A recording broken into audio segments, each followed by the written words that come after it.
সহিহ বুখারীর বর্ণনা 5078 নম্বর হাদিস। এই হাদিসের বর্ণনাকারী আম্মাজান আয়েশা সিদ্দিকা রাদিয়াল্লাহু তাআলা আনহা। মনে করেন এটা একটা রেশমের কাপড়। কিসের কাপড়? আপনার রুমালটা হইলে সুন্দরই তো দেখাইতে, কি বলেন?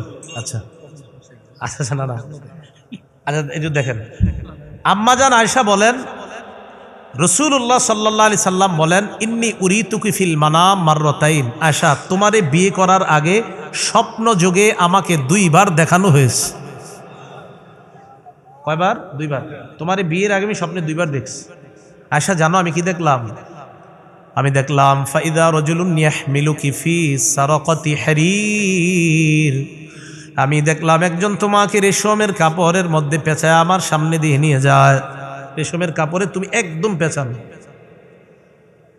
আমার সামনে দিয়ে যখন নিয়ে যায় ওই ব্যক্তি আমাকে বলে, হাদিহি ইমরাতুকে, রেশমের কাপড়ের মধ্যে যিনি আছে তিনি আপনার বিবি, তিনি আপনার। আয়েশা যখন বলছে তুমি আমার বিবি, মানে তিনি আমার বিবি, কিন্তু আমি দেখি না রেশমের কাপড়ের মধ্যে কে আছে। ফাকশিবুহা, রেশমের কাপড়টা আমি সরাইলাম, এইভাবে রেশমের কাপড়টা আমি খুললাম। খোলার পর দেখলাম ফাইদা হিয়া আনতি, রেশমের কাপড়ের মধ্যে তোমাকে দেখা যায়। রেশমের কাপড়ে তোমাকে দেখা যায়। নবীজি বলেন, আয়েশা ফাকুলু, আমি মনে মনে বললাম, ইয়াকুন হাযা মিনাল্লাহি ইউমজি, এই স্বপ্ন যদি আল্লাহর পক্ষ থেকে হয়, আল্লাহ চিরেই বাস্তবায়ন করবেন, মানে তোমাকে আমার বিবি বানাবেন। আম্মা জান আয়েশা সিদ্দিকা নবীর বিবি হলেন। আম্মা জান আয়েশা সিদ্দিকা ওই নারী, সাহাবাদের মধ্যে বিখ্যাত মুফতি হলেন 7 জন। বলেন কয়জন? 7 জনের মধ্যে 6 জন পুরুষ, 1 জন নারী। এই একজন আম্মা জান আয়েশা সিদ্দিকা রাদিয়াল্লাহু তাআলা আনহা। শুধু তাই নয়, বুখারীর মধ্যে আবু হুরায়রা রাদিয়াল্লাহু তাআলা আনহুর পরে যার নামটা, তার নাম আম্মা জান আয়েশা সিদ্দিকা রাদিয়াল্লাহু তাআলা আনহা। বলেন আম্মা জান আয়েশা সিদ্দিকা এত হাদিস, এত ফতোয়া আমাদেরকে দিলেন। এই যে ফতোয়াগুলা জানতে পারলাম, হাদিসগুলা জানতে পারলাম, কেন? আম্মা জান নবীর বিবি হয়েছেন এই কারণে। এবার বলেন তো আপনারা, আম্মা জান আয়েশা সিদ্দিকা আল্লাহ রাসূলের বিবি হয়েছেন একটা বিধান পালনের মাধ্যমে। এই বিধানটার নাম কি? ইসলাম আমাদেরকে শিক্ষা দেয় পবিত্র সম্পর্কের সূচনা হবে কি দিয়ে? শয়তান শিক্ষা দেয় আগে চিনো জানো তারপর বিয়ে। আগে চিনো জানো, 5 বছর কথা কও, রেস্টুরেন্টে দেখা করো, এখানে সেখানে চিপায় চুপায় দেখা করো, তারপর বিয়ে। এটা কার শিক্ষা? ইসলামের শিক্ষা। ইসলামের শিক্ষা। তিরমিজি শরীফের 1080 নম্বর হাদিসের বর্ণনা। ক্বালা রাসূলুল্লাহ সাল্লাল্লাহু আলাইহি ওয়াসাল্লাম, নবীজি বলেন, আরবাউম মিন সুনানিল মুরসালিন, সব রাসূলদের সুন্নত হলো 4টা। সব রাসূলদের সুন্নত কয়টা? 1 নাম্বার আল হায়া, লজ্জা। 2 নাম্বার তাআত্তুরু, সুগন্ধি ব্যবহার করা। 3 নাম্বার সিওয়াক, মেসওয়াক করা। 4 নাম্বার নিকাহ, বিয়ে করা। সব রাসূলদের সুন্নত কয়টা? আমি আবার বলছি, 1 নাম্বার লজ্জা, 2 নাম্বার সুগন্ধি ব্যবহার করা, 3 নাম্বার মেসওয়াক করা, 4 নাম্বার বিয়ে করা। বলেন তো, সব রসুল কোন নারীর সাথে পবিত্র একটা সম্পর্কে আবদ্ধ হয়েছেন, নারীরা রসুলগণের বিবি হয়েছেন কোন বিধান পালন করে? বিয়ে। সহিহ বুখারীর বর্ণনা 5069 নাম্বার হাদিস। আব্দুল্লাহ ইবনে আব্বাস রাদিয়াল্লাহু তাআলা আনহুমা, ওনার ছাত্র সাঈদ ইবনে জুবাইর, ওস্তাদ ছাত্রকে বললেন, হাল তাজাওয়াজতা, এই তুমি বিয়ে করছো? কি বললেন? তুমি বিয়ে করছো? ছাত্র জবাব দিলেন, লা হুজুর, এখন আমি বিয়ে করি নাই। আব্দুল্লাহ ইবনে আব্বাস বললেন, তাজাওয়াজ ফা ইন্না খায়রা হাযিহিল উম্মাহ আকসারুহা নিসা, তাড়াতাড়ি বিয়ে করো। এই মানুষের মধ্যে, এই উম্মতের মধ্যে সর্বশ্রেষ্ঠ যেই মানুষটা, এই মানুষটার অধিক সংখ্যক বিবি ছিল, আর তুমি এখনো বিয়ে করো নাই। মুহাম্মদুর রাসূলুল্লাহ সাল্লাল্লাহু আলাইহি ওয়াসাল্লাম, এই উম্মতের সর্বশ্রেষ্ঠ মানুষ, তার অধিক সংখ্যক বিবি ছিল, আর তুমি এখনো বিয়ে করো নাই। বিয়ে করো। আব্দুল্লাহ ইবনে আব্বাস তার এক ছাত্রকে একটা মেয়ের সাথে যৌবন হেফাজতের জন্য একটা সুন্দর সম্পর্কে আবদ্ধ হতে বললেন। আগে কয়দিন সম্পর্ক করে কি করতে বলছে? বিয়ে করতে বলছে। সহিহ বুখারীর বর্ণনা 5066 নাম্বার হাদিস। বিয়ে করেন নাই কারা কারা হাত তোলেন। এই হাদিস শোনার আগে বিয়ে না করছেন কারা, এটা জানা দরকার।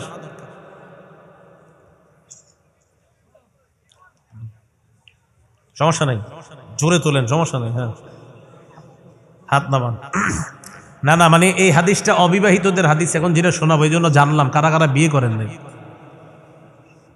এই হাদিসের বর্ণনাকারী আব্দুল্লাহ ইবনে মাসউদ রাদিয়াল্লাহু তাআলা আনহু। عن عبد الله بن مسعود رضي الله تعالى عنه قال كنا مع النبي صلى الله عليه وسلم شبابا لا نجد شيئا। আব্দুল্লাহ ইবনে মাসউদ বলেন, আমরা আল্লাহর রাসূলের সাথে একদল সাহাবা ছিলাম, যুবক সাহাবা। আমাদের টাকা পয়সা নাই, বিয়ে করার মতো আমাদের সামর্থ্য নাই। নবীজি সাল্লাল্লাহু আলাইহি ওয়াসাল্লাম বলেন, ইয়া মাশারাশ শাবাব, হে যুবকগণ,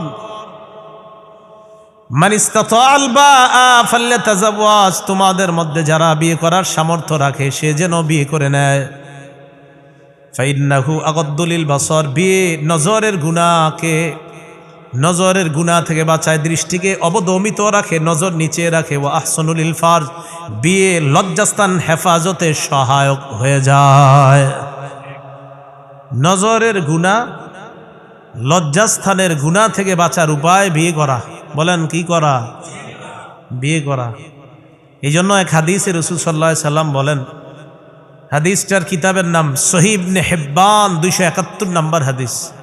ক্বালা রাসূলুল্লাহ সাল্লাল্লাহু আলাইহি ওয়াসাল্লাম, নবীজি বলেন, ইজমানুলি সিত্তাম মিন আনফুসিকুম আজমান লাকুমুল জান্নাহ, তোমরা নিজেদের পক্ষ থেকে আমাকে 6টি জিনিসের নিশ্চয়তা দিয়ে দাও, আমি তোমাদেরকে জান্নাতে নেওয়ার জামিন হয়ে যাব। সুবহানাল্লাহ, কি হব? জামিন। মনে রাখতে পারবেন নি 6টা?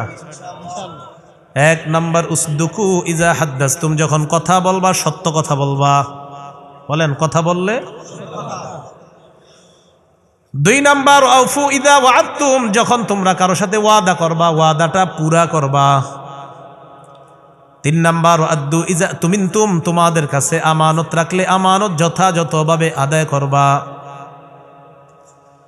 4 নাম্বার, অগুদ্দু আবসারাকুম, নজর নিচে রাখবা, চোখ নিচে রাখবা, চোখগুলা নিচে রাখবা। 5 নাম্বার, ইহফাজু ফুরুজাকুম, লজ্জাস্থান হেফাজত করবা।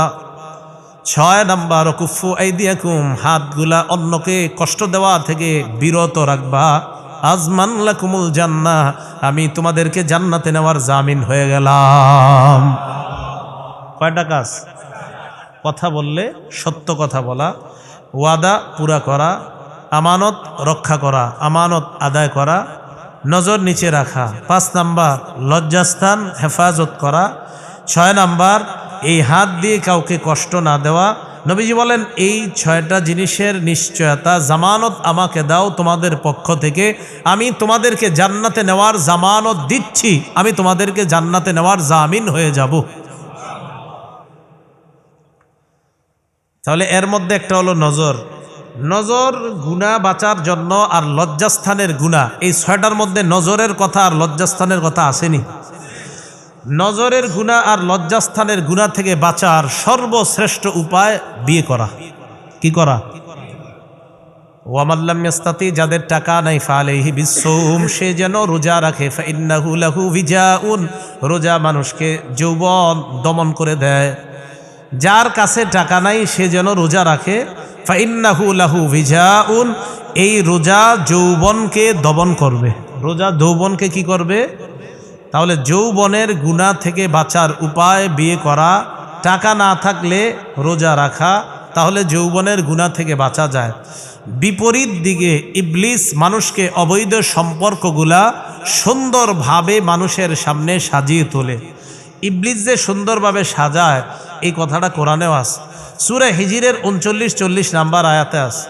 ইবলিস কি কয় দেখেন, আল্লাহ ইবলিসের কথাটা নকল করেছে। ক্বালা রব্বি বিমা আগুওয়াইতানি লাউযায়্যিনান্না লাহুম ফিল আরদি ওয়া লাউগবিয়ান্নাহুম আজমাইন।